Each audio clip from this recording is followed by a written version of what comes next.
खुलुमबाय आं Singer Dhananjay Baro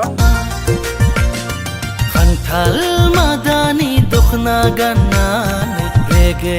रेगांनि फास्रा लाना गिबि गिबियावनो नोंथांमोन साफ्रोमनिसिमबो फैगौ रंजालि बैसागु फोरबोनि गोजोन हामलायनायखौ आं जासिहरबाय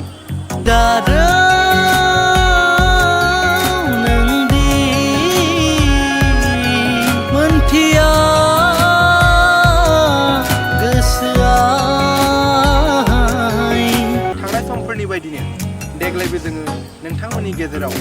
बर' मेथाइजों लोगोसे गुबुन गुबुन रावनि मेथाइफोरखौ लानानै नोंथांमोननि बैसागु फोरबोनि जौस्रांखौ मेहेरगोनां खालामनो थाखाय जानजि खाफ्राबाय ओइ आगै रंजालि नायनो समायना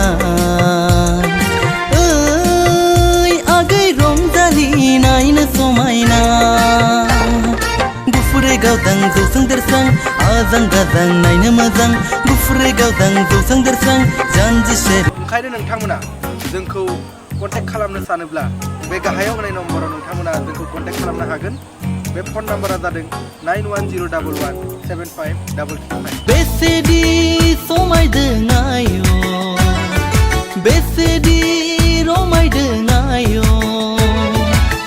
फैलाव दुबुलिया बर' सिखोलानि रुमबां रुमबां माइ गायनायजों आय' मिनि बाला बाला जंखायलायनायजों ओइलै बाजै पेरे पेपे ओइलै बाजै पेरे पेपे बाजिले सना लाउगे बैसागु बोथोरा बारलांनोसै ओइलै बाजै नोंना न' हमलिखौ आंनो लायदो ओइलै बाजै